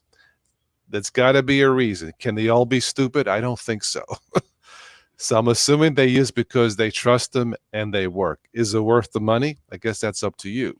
I think Louis Rossman would seriously disagree with you. I'm just going by what I see. They use Mac from what I see. Okay. Yeah. And a lot of college students use Macs, Anyway, count the zeros in the house. Oh, the count. Welcome, the count. Your MacBook Pro 2008 runs Linux. Cool. Nice. Some of the older MacBooks will run Linux distros just fine. Very good. Yeah, like I said, if I was going to get the Mac, I think the MacBook Pro starts at $999, $1,000, and you could probably get a refurbished one for less. If I was going to get one, that's what I would get, just out of curiosity to see what all the fuss is about, Sister-in-law loves Macs, but will not do business on them. Oh, whatever she says, they are terrible for that. Okay. I don't know why, but okay. I thought they're perfectly capable of doing that, aren't they? I don't know. Their software selection is kind of really limited. Really? Okay. All right. But what if you're a business major in college and they use Mac? I'm just speculating, so I don't know. Use a Chromebook. Use a Chromebook. There you go. Use Linux. I think if you're a business major in college, you probably want to use Windows because you get stuck in that Microsoft Office thing and all that with all the spreadsheets and junk. Yeah. Yeah. No, I know. I know. Yeah. I don't know. Like I don't have a Mac, so my experience is some. I'm still using an old app iPad Mini. It still works. I mean, My the update stopped years ago. It's not my secure as it second were, cousin, but he yeah, was going to college yeah. to learn how to do basic programming. They gave him a CD, or not a CD, but they gave him an ISO on a stick, and they wanted them to put it in his notebook computer, and it was Ubuntu. Okay, there you go. And the thing is notebook is so new, it would not allow him to put any other distro on it. Mm. We played with it for 2 or 3 hours. And finally, he decided that he would buy another hard drive and actually use it Yeah, yeah. on his computer at home to do his programming, and then Ah, somehow okay. put the results on the USB stick so the instructor could. Okay. They had a couple options for that, but he wanted them to learn Ubuntu terminal stuff. Count Zero says it's hot here in Auckland, New Zealand. Gee, no wonder I'm hot. Oh wait, that's my wine. Sorry, I thought it was the. You're having flashes. I'm actually, I am getting warm. You're in New Zealand, Count Zero. Wow. Welcome. Everybody say hi to New Zealander, Count. Beautiful Hi, country, by Count. the way. Never been there, but what I've seen, beautiful. So is Linux popular, used in New Zealand? I think this is the first New Zealander I've had on the show. Welcome, sir. I think it's a sir. Cool. Anyway, welcome, Count. Yeah, it is. I think it's 20 some degrees here in Ohio, Fahrenheit, and that's cold, but it's normal for here in the state of Ohio. You know, very popular in New Zealand. Nice. Ubuntu is popular there, or is it something else, or just anything? Of course, Ubuntu is probably the most famous of the Linux-based systems because they were probably the first company. Well, Canonical owns Ubuntu to try to get Linux to the masses. So I have to give Canonical credit, even though I don't use Ubuntu now. I use Ubuntu based. So yeah, very nice.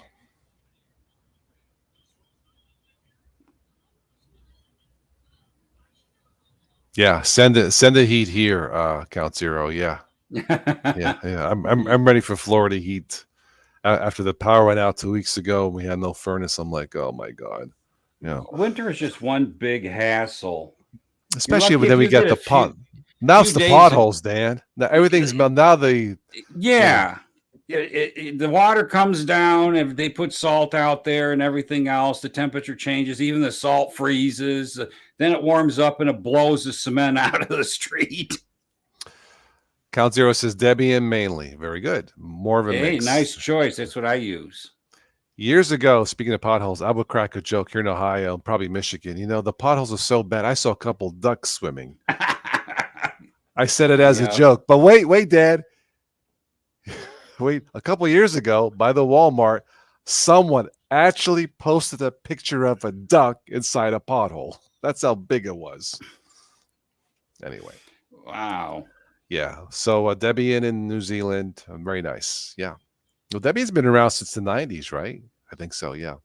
Early 90s. So yeah. It's the second Linux distro that's on the chart that they got that came out. It came out like 6 months after Slackware. Okay. And then Ubuntu based off of Debian. So yeah, I mean, Debian stable, which you've used, it's if you want stable, you want Debian stable. If you want a stable system, you have choice there. You can have Debian stable. Debian backports is usually pretty safe. I know, yeah. Then you get into testing, and that's kind of flaky. Then you get into Debian unstable, and you don't know really what you're getting with that.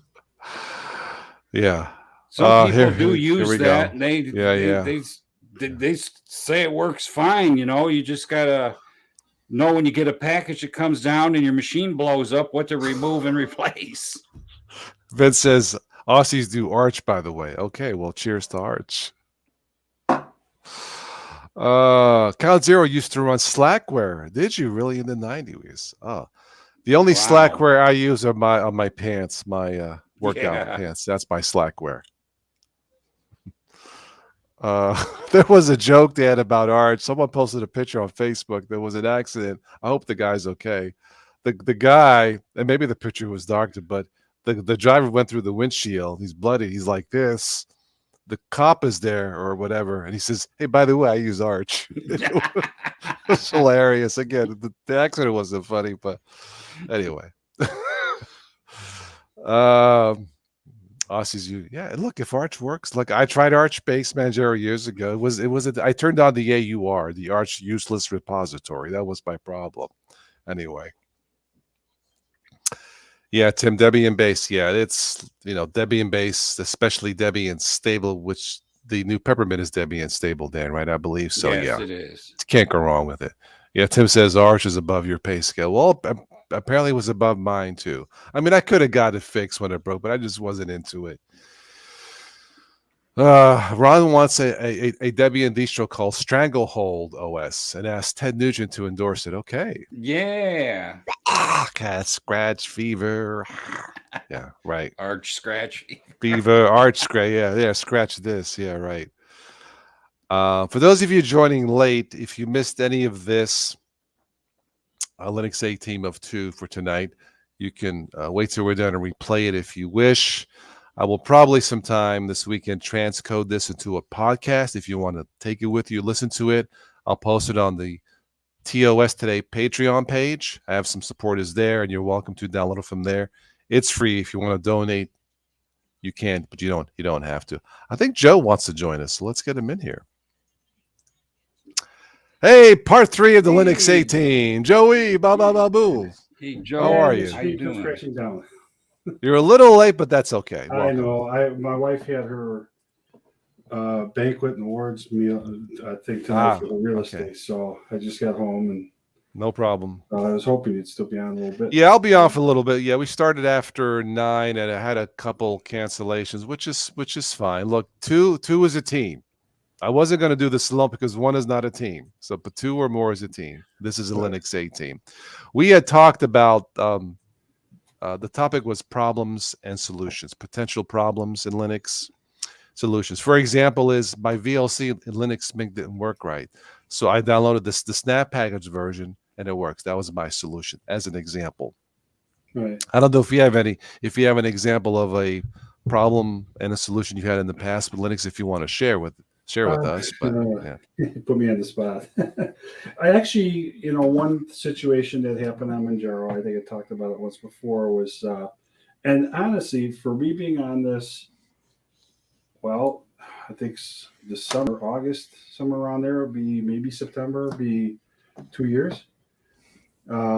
So far, knock on wood, the only thing that's really happened to it was when I was gone for vacation. I came back, so I had 300 or 400 updates because it was just that's a lot, yeah. Mm-hmm. Which is it was one of the big updates, I had an issue where my printer wasn't working. Okay, we had talked about that, yeah. Yeah, and it was a simple adding another repository in, and that took care of it. But the other thing that I do have, which I don't know if I can complain about this or not, the program works really well, is ViewScan. I use that for scanning documents in the Brother printer and whatever. It works fantastic. I know when I used to add the actual deb packages into my Ubuntu distros, it worked fine, but it's a little bit more challenging on here for me. And believe it or not, even after almost 2 years, I'm still learning things about this being Arch-based. But okay. So there was I don't remember exactly how I fixed it last time, but I kept seeing with the updates, kept showing updates, ViewScan, boom, I do the update, nothing. It seemed like nothing happened. Yet I'd look at the version and it would say the version had been updated. So I thought, okay, so then fine. Well, then it would kept showing up. Well, I've been running into that again recently. Well, then I did find a command line entry to put in there. I don't remember exactly what it was the last time, and it took care of it. This time, I just unchecked to update it, and then it hasn't popped back again. But that's a proprietary software. Okay. Now, I don't know if that's got anything to do with it or not, but the program, when I bring it up, it shows it's got the latest version. It works fantastic. And I guess maybe I shouldn't worry about it. So I don't sweat the little things. So, yeah, I mean, look, in some cases, if you are a newbie to Linux, in some cases you have to use the terminal to fix things. yeah. Some, not as much as it used to be, say 10 years ago, 20 years ago. So a lot has changed, assuming if you pick a user-friendly Linux-based system. I think Zorn, over the course of a few years, have done the latest Zorns are fantastic. You know, in fact, they sent me Zorn has sent me before the ice storm. They sent me a sneak preview of the Zorn OS Education Edition, which I tested. I never uploaded the damn video because the power went out. Right. Great system, by the way. A lot of software for kids and parents' kids. So I think Zorn has done a good job.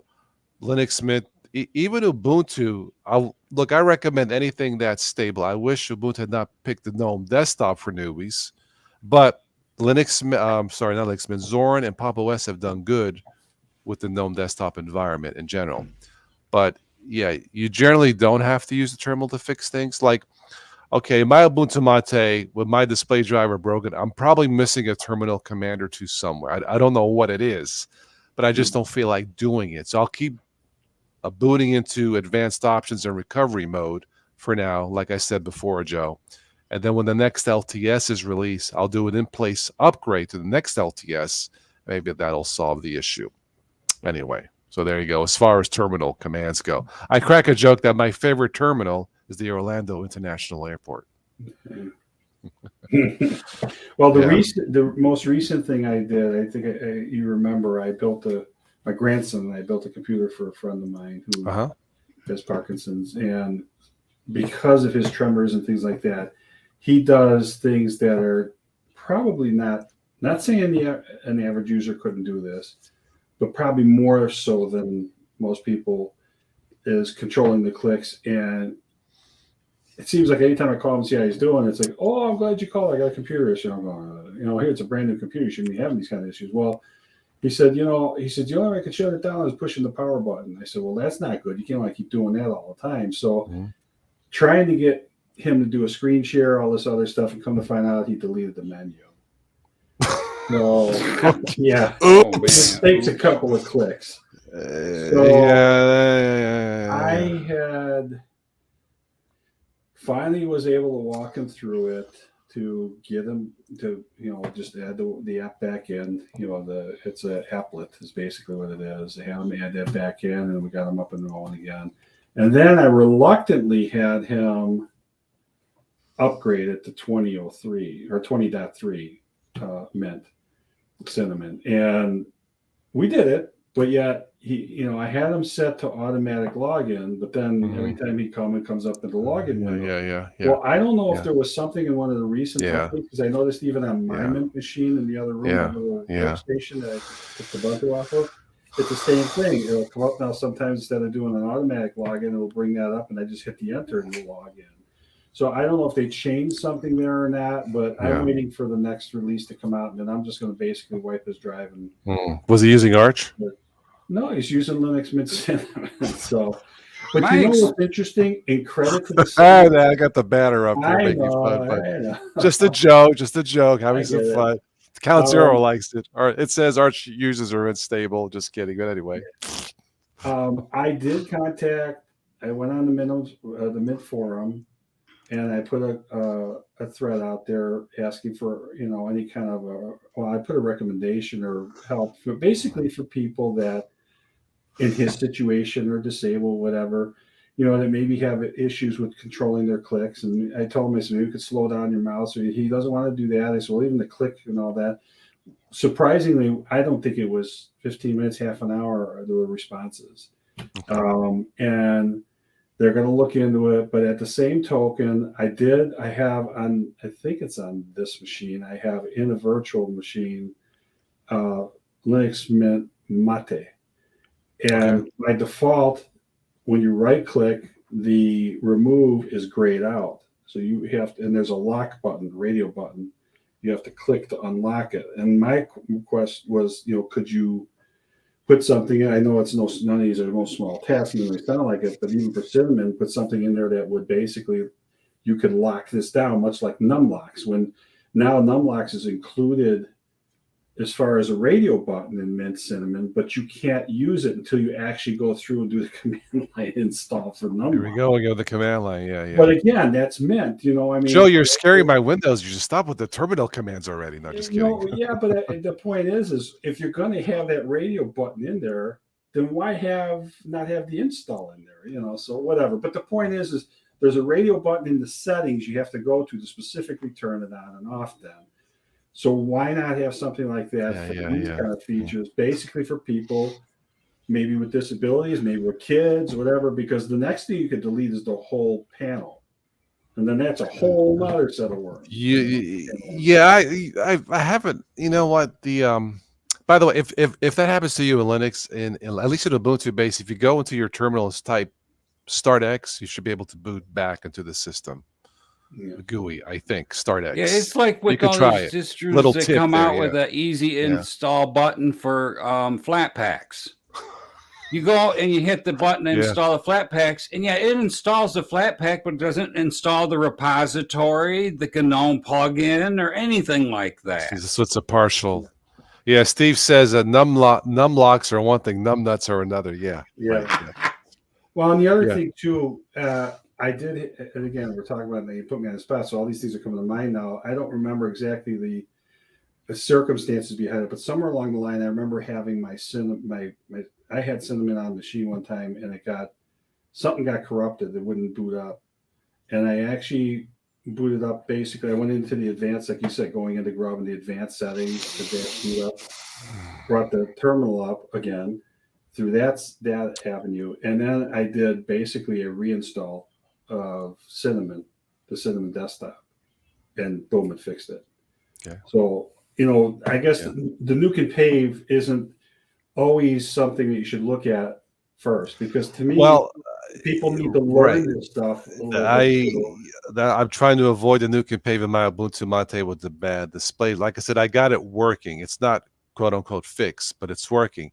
I could reinstall it, but then I got to reinstall it again when the next LTS comes out in 2 months. Did you even Google the problem? Yeah, trust me. I tried some terminal commands, but I'm like, I wouldn't do this in Windows, so why would I do this in Linux? The display driver crap. When I boot into my Ubuntu Mate, it comes up just more or less a blank screen or some kind of kaleidoscope thingy. It's weird. But if I go into recovery mode, it boots fine. So it happened after an update, I think. Okay. I got it working. After an update or a driver update? I just do all the updates. You wonder if there isn't a corrupt driver, maybe it comes down more than likely installing firmware. But I'm talking about if you have like an NVIDIA driver or AMD or whatever driver. It's AMD, yeah.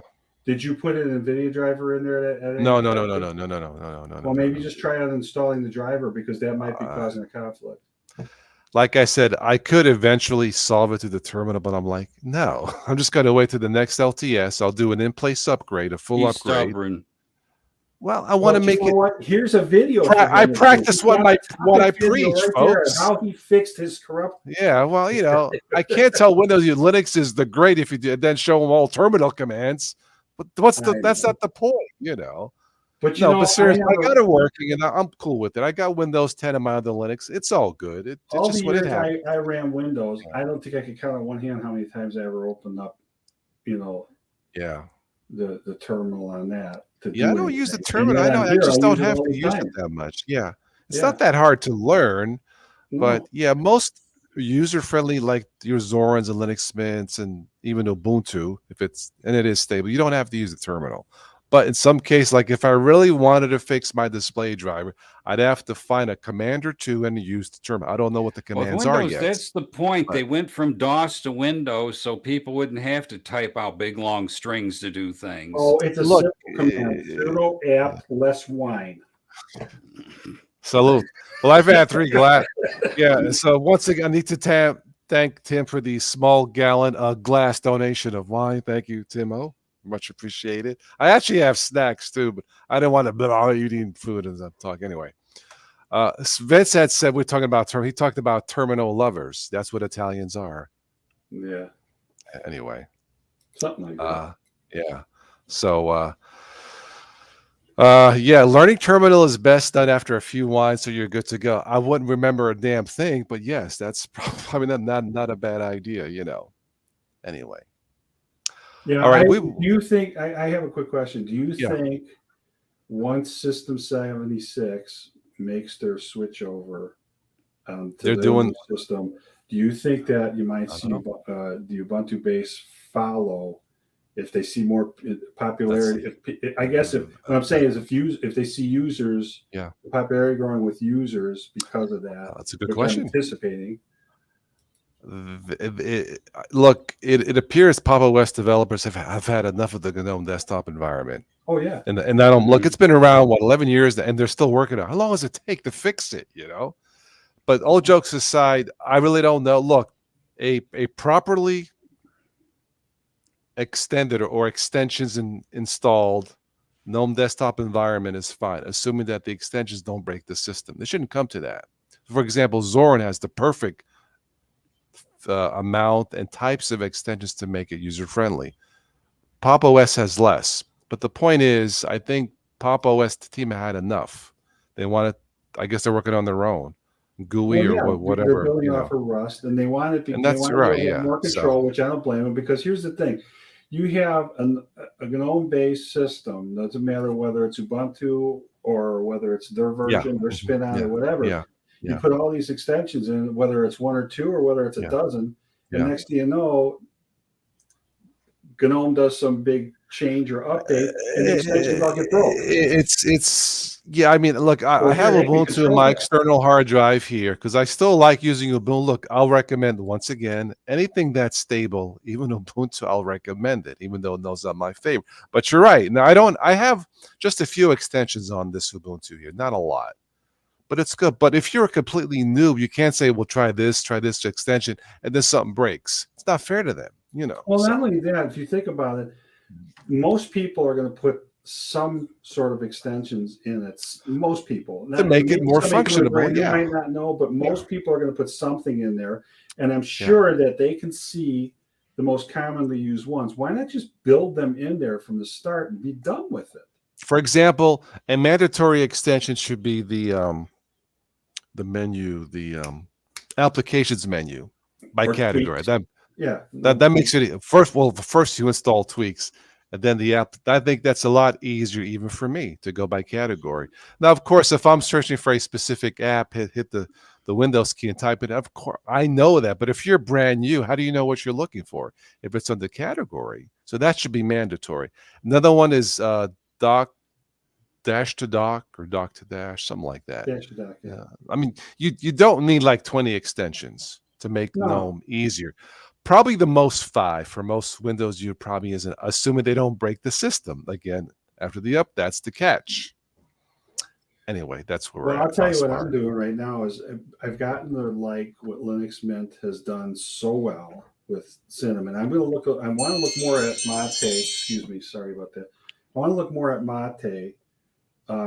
There's things about Mate. The one thing that drives me nuts about Mate, whether it's Ubuntu Mate or whether it's Linux Mint Mate, the Mate desktop, is when you add something to the panel and you want to move it. You literally have to go to every flipping icon in there and unlock it in order to move it into a position you want. Right. If you have locked it, yeah. XFCE is a lot easier. Why should you have to do that? I know. They could have the thing is, if they could take the combination of what their Mate version and Cinnamon is, and combine them between the radio button to turn on, that's one of the little. I wouldn't call it a. Because they have a panel. It's not broken. It's just the way it's made. I guess. Yeah. No, I understand, but they have a panel lock already in Cinnamon. No, I know. Yeah. The radio button turns it on and off. Panel edit or whatever. Why not? Well, one thing about my Linux Mint Mate, once I add like the applets like weather or trash, once I lock it, then I'm done. I don't have to tweak it anymore, as it were. So I'm happy with it. But I see your point. Yeah. My problem with Ubuntu lately is I get updates after updates after updates, like almost every day. Don't complain about them, Dan. Okay. Well, like I said, I don't get those with Debian. They got their because they don't go with the latest. They go with 1-year-old software that's proven itself or whatever. Yeah. One day the panel's all in one piece. The next day the panel's got double the icons over in the system area. And, they're doubled up in line, and then get another update, and it's fixed, and it's.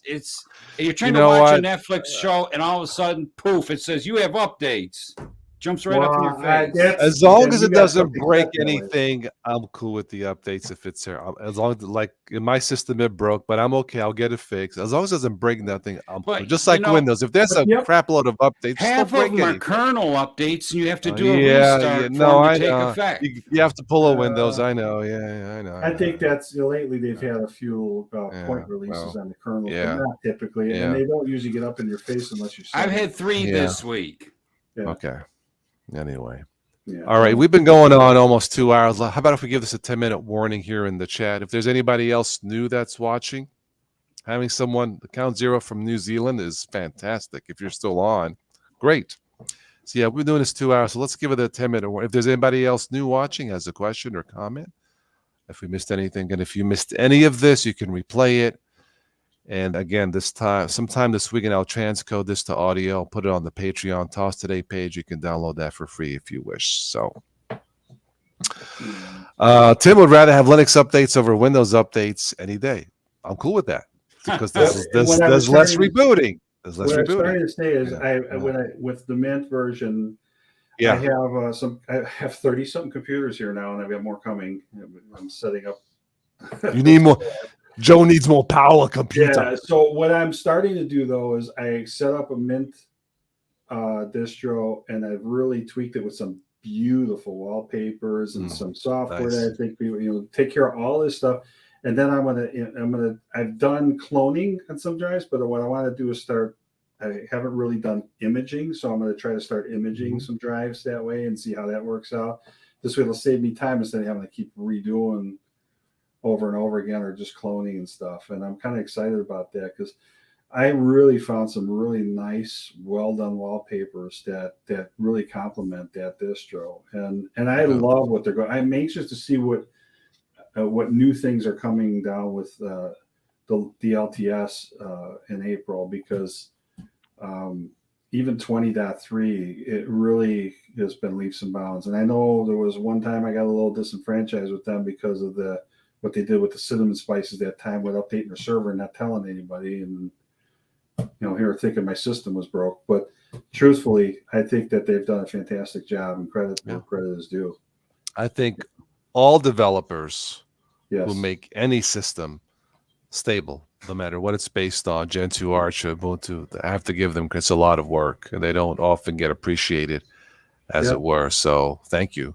Yeah. Who make at least some Linux-based systems out of the 500, 600 forks out there of Linux.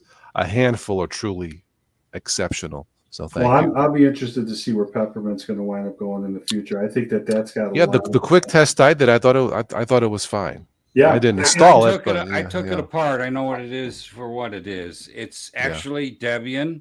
Yeah. It's got an XFC desktop on it. Right.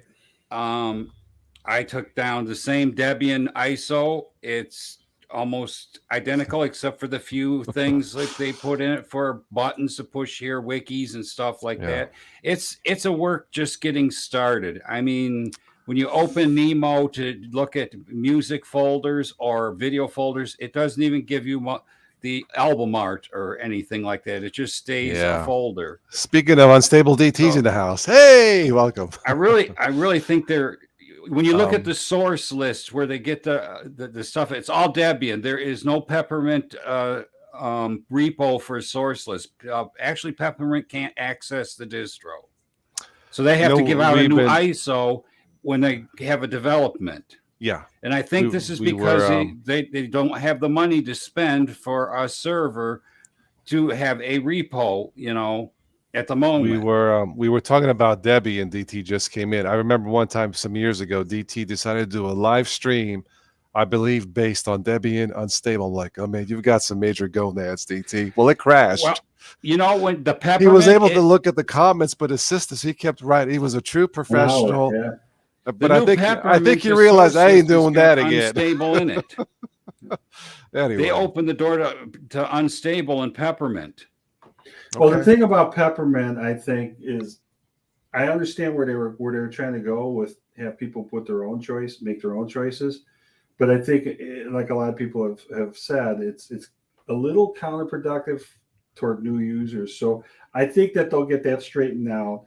They've trimmed it down too much to almost making it, pardon the phrase, anorexic. I mean, it's that thin on stuff. I agree. You know, I don't necessarily agree with not having a browser in there, but I do agree with what I've heard that might be a solution that was suggested by somebody in our chat, you know, which is done on other distros too, where your choices come up, you know. So, I mean, I think that, you know, if they get all these little things ironed out and they listen to the feedback, they will have an excellent distro. So, well, Steve says, I think a lot of the problems is they have limited funds and limited time. That's part of it. Steve says someone mentions terminal unstable and Derek shows up. Good timing. Yeah. Well, you know. Anyway, okay. It's all good. Yeah, I booted the Peppermint off a live USB. I think it's fine. I have no problem with it being based off of Debian. You know, so it's all good. Debian stable, right? Yeah, I think it's Debian stable. I think you can change it if you wanted to unstable. You shouldn't, but there's different levels of it that you can activate. I love the polish of it. I love the fact that, you know, the way you do the package installs that, you know, from their little, what do they call it now, that little hub or whatever. And I mean, it's like lightning fast. Yeah. So they're on the right track with it, I think. And they had to get something out there. I mean, everybody's wondering what was going on with it. So it'll get there. I think it'll get there. And I just think it's highly unfair for anybody to just tear them down. They need some, you know, they need the support and the help and, you know, and positive, you know. Well, you know, you have to, like I said, you have to give credit. Look, even though no one's done my favorite desktop environment, I still have to give credit to the Ubuntu team for making an OS that's stable. Yeah. It doesn't stay stable forever. It gets to a point where one day your audio driver don't work or your video driver don't work. That usually happens when installing extensions we talked about. But generally speaking, if you download the default Ubuntu and add nothing to it, chances are it's going to be stable. I mean, Ubuntu's is probably best for newer machines than machines that are like becoming end of life. I've done so much changing on this Manjaro right now. I don't think anybody even recognize it as what it is. Yeah, you know, I'm going to admit this, and I don't care because I like the way they look. The icon set that I have in here are Windows 10 icon set. I put them in here just because. And my grandson walked in one day. This works. He notices everything. And I even changed the menu icon to the Windows icon. He goes, Grandpa, did you put Windows on here? I said, never.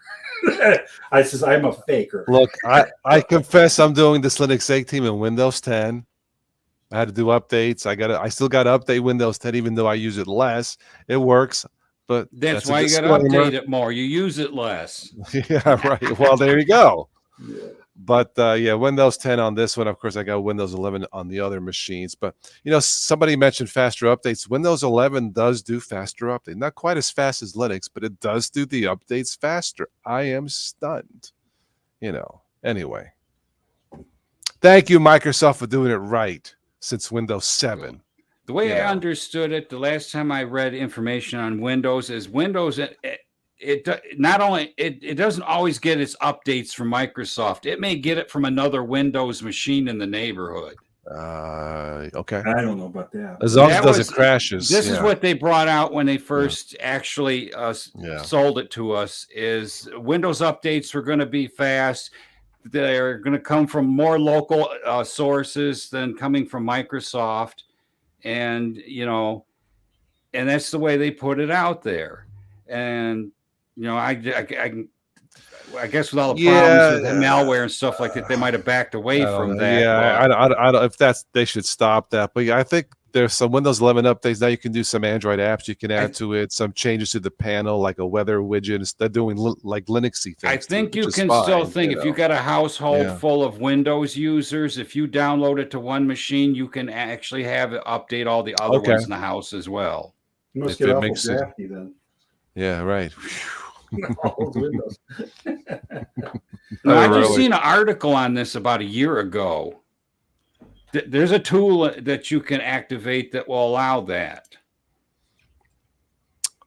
I think it's in the settings. And now that Yeah, you it's mentioned, buried kind of deep. I generally shut off as most options or telemetry as much just to stop it and maybe speed it up a notch.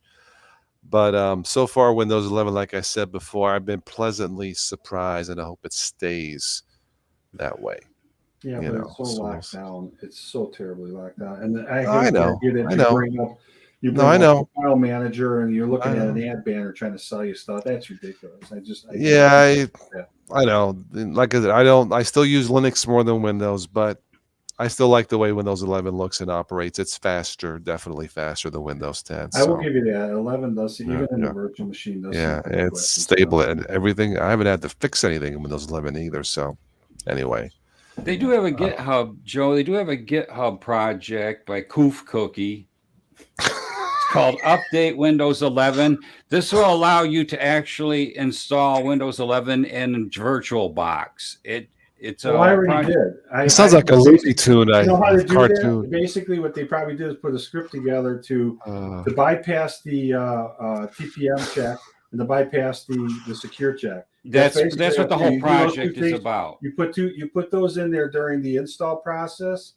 You just go into you go into the regedit and you change, put those in there, boom, and you can install it. That's how I put it in. I've had it in the virtual machine for months. Carm knows when I first mentioned it. The to him. tool How they allows like you it, to though, probably. upgrade or clean install. Yeah, because it's probably got those scripts built in to bypass that stuff. But eventually, they're saying rumor has it, and who knows? I don't think they'll do it because they'll cut off their nose to spite their face, so to speak. But they want as many people on Windows as it is. But I've heard rumors that they may turn around and eventually just lock everybody down that's done that, because it's going to be vulnerable at that point, because then it negates the TPM security level that they're trying to create here. The original TPM was used for BitLocker and stuff like that. It's actually an encryption routine. Yeah. And I think they want to actually use the TPM 2 actually will encrypt the bootloader as well. Yeah. Right. All right. Is there anything else here? We're going to wrap this up in about 5 minutes, and we'll give this show the boot, as it were. But anyway, if there's anybody else who has a question, somebody else new watching, it's a question. Great having everybody here, by the way, for this Friday evening. It's very cold Friday evening, but it's always warm here in the community. Thank you. Well, be prepared. If you got what we hit, just got hit with. No, I know. There's more coming tomorrow. Then Sunday is going to get warmer. Yeah. I had all kinds of. There were amber alerts going off all night, and at this gathering, we had we had the flood warning last night, and all these going off. I've never seen it, but it was an amber alert for squalls that came through over here. Wow. They've never had one here. Yeah. We had wind and Wednesday it got up to 50 degrees, and then overnight it poured down rain, and I washed my car, got all the salt off, but a foot of snow melted overnight. And then in the morning, as it started getting into like 9 o'clock and stuff like that, it started coming down snow all over. Crazy. It was like a total winter reboot. It's like the day after tomorrow, like your disaster snow is movie old. part Let's give 2. you some fresh stuff. Yeah, I know. It's like I don't want spring. I want to go from winter straight to summer starting tomorrow. It can be heat. I go to the pool or whatever, Is your heat working good over there now? Everything's straightened out? Yeah, ever since the power stabilized. I mean, that night it was cold. It was nasty. Yeah. But ever since then, and they had the truck. They had Comcast and AE. It was funny because the next day afternoon, I went to McDonald's, had a coupon. All the AEP trucks, American Electric, were parked at McDonald's. All the workers taking a break, But it's good now. Tonight's been good. So I'll give them Comcast and the power company credit. They were on the ball when it was safer the next day during daylight versus doing it at night, obviously, you got to fix as quickly as possible. So we're up and running. So, but DT's heading out, so stay stable. Yeah. So let's go ahead and wrap this up. We're on almost 2 hours. So thank you all of you here in the chat for joining, especially some new names. Count Zero for New Zealand came in. Beautiful country, by the way. Thanks everyone that's stopping by. Of course, Joe and Dan, thank you for stopping by. If you missed any of this, again, you can replay this if you wish. If you'd like to contribute or sponsor a live show, you can do so through PayPal, TOS Today on PayPal. And you can pick a topic of your choice, and you can remain anonymous if you wish, and some do. So thank you. That's it. Yeah, I don't think anything else for tonight. We'll do this again sometime in the future. Another Linux 18. We'll do a different topic about Linux or technology in general. Maybe we'll do technology in the pandemic, or maybe something like that. I don't know how to use technology to keep your sanity, as it were. Anyway, Tim, thank you once again for the wine. I drank 3 glasses, and I think I'm done. Did he send you a bottle?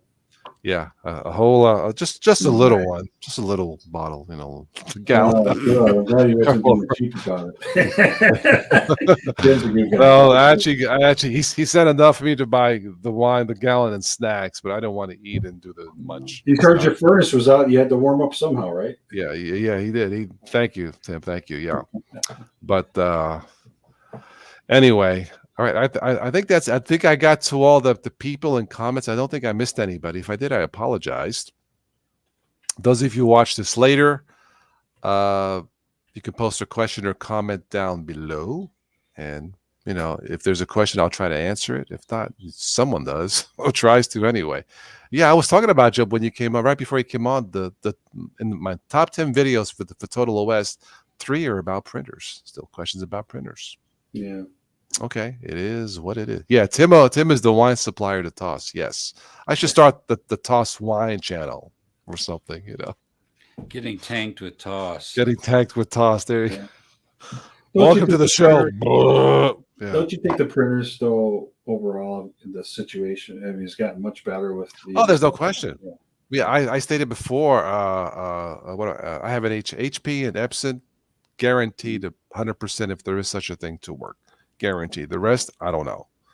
I mean, go to their website, download the drivers. HP has the HP LIP service Linux drivers, and I think it comes pre-installed in Linux, by the way. So yes, it has gotten a lot better. But I'm surprised out of the top 10 videos, at least three were still about printers, even today. Okay, well, I'm glad I could be of help. Well, I know Mint. When I put Mint on my wife's desktop at her office, it found the commercial printer right away. Yeah. I still, believe it or not, though, I still had to go down, and actually I was able to find the actual driver because there were things that it was kind of quirky. Wouldn't let her print. So sometimes the scanner won't work and the printing will work on. Well, the scanner didn't work, but it wouldn't allow her to go. It'll say black and white, but it doesn't print black and white. So I actually found the actual driver.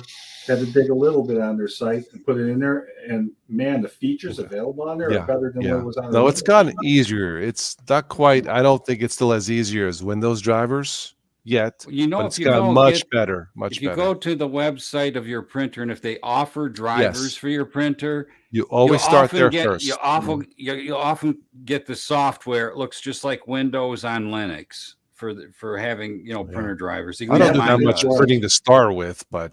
Yeah, this is a Sharp, one of those big, massive commercial printers, and I was surprised. Again, I had to dig a little bit because it was kind of buried in a few pages for the little Linux link that was there, but they had the list of Windows, Mac, and then I saw Linux. I go, ooh. And I found it, and boom, it was just simple install. It was a deb install. It was real easy. And Arita says, and we'll end this on this note, he says, one of these days, Toss will come on the camera singing. Okay, since I live in Dean Martin country, everybody loves somebody sometime. Everybody uses Ubuntu sometime. Okay, that's it. Welcome. Anyway, thank you, Tim. Thank you again for the wine donation. Greatly appreciate it. Thanks to everybody who watched. We're going to end the broadcast now. Me and Dan will finish up, and Joe will finish up here privately. Again, you can replay all of this if you wish, if you missed anything. Like I said, it's towards the beginning where we had hopefully some helpful tips on some potential problems and solutions for Linux and Windows. That was the topic of this Linux 18 problems and solutions. Most of my problems are solved with a gallon of wine, but no, I'm just kidding, just kidding, just kidding. Cheers. Yep. Take care. Night, everybody. God bless. Good night, everyone.